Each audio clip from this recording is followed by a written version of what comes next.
Hi, this is Saturday the 22nd of August 2020, almost 5 months since the lockdown. We've got some interesting things to talk about today, but in particular, I'm going to concentrate on some of the rather strange but true proposed legislative changes to the equity legislation, and that is to try and put targets onto the equity employment figures in specific industries. I'm going to have a look at that, and finally, after that, I'm going to have a look at another small piece of change to the Employment Equity Act itself, which isn't that bad. But hold yourself down, put on your safety belt. Just listen to this because this is pretty weird and strange to say the least. So this is Michael Bagram. I'm the Labour spokesperson for the Democratic Alliance, and we need to discuss what is going on at the workplace during this pandemic. As we all know, the pandemic has caused the government to call for a lockdown of the business community. The first 21 days was accepted by everyone, but now we're 5 months later and the government, for some reason or other, forgot to call off the lockdown. They keep shuttling around a little bit and easing off some of the regulations, but we still have a business community that to a large degree is locked down.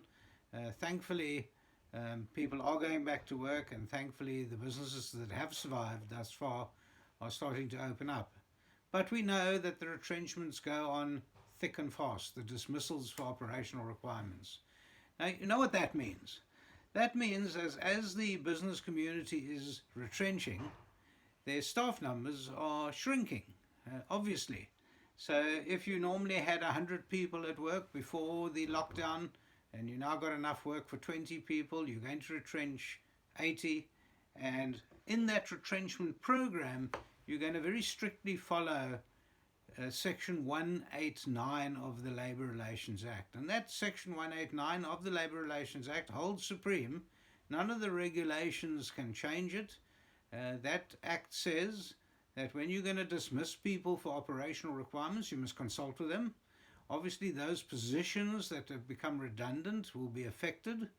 And then you have a look at the best way to actually retrench some of the staff. And you do that in consultation with the trade unions, with the workplace forums, and with the staff themselves, and if the need be, with the individuals as well.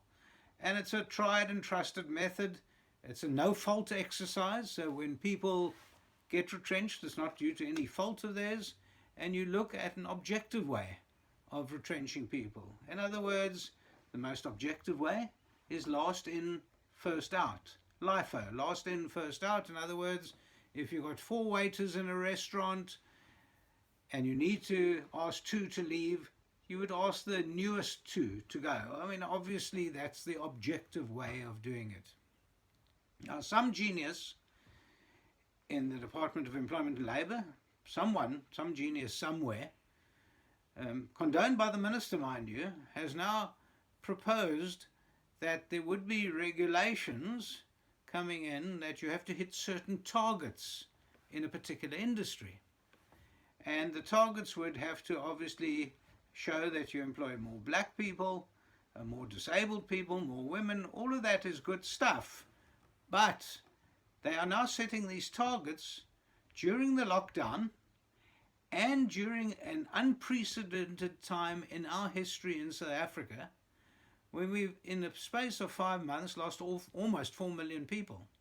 Now, this genius is going to say, now I'm going to set a target, for instance, in the restaurant industry or in the hotel industry, you name it. I'm going to set a target that you have to employ X amount of people in positions reflecting the demographics of the country. Now, if you're not expanding your workforce, what do? Do you retrench your white staff or your menfolk to make way for disabled people or black people or women or whatever you do?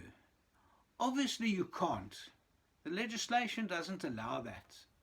So what happens is you're going to set these targets in a particular industry, the industry shrinking, and then you're going to squeal afterwards as government and say, industry has not reached the targets that we've set, this is terrible, how they're behaving themselves, and we're experiencing this all the time. Now, I'm not describing to you the Madhatters Tea Party, and nor have I bitten off a piece of that magic mushroom that the caterpillar was sitting on. No, I'm talking about South Africa in August 2020. Right through the lockdown period, right through a period where our business community has been shrinking for the last 10 consecutive years, and the minister, mark my words, is going to squeal next year saying, I set targets, you didn't reach the targets, I'm going to fine you, I'm going to close businesses down, I'm going to do all sorts of weird and wonderful things, and I'm not the Mad Hatter. That's what he's going to tell you. Well, I'm telling you, at the end of the day, that I don't know who the genius was that went and drafted a draft of that nature. I just don't understand it.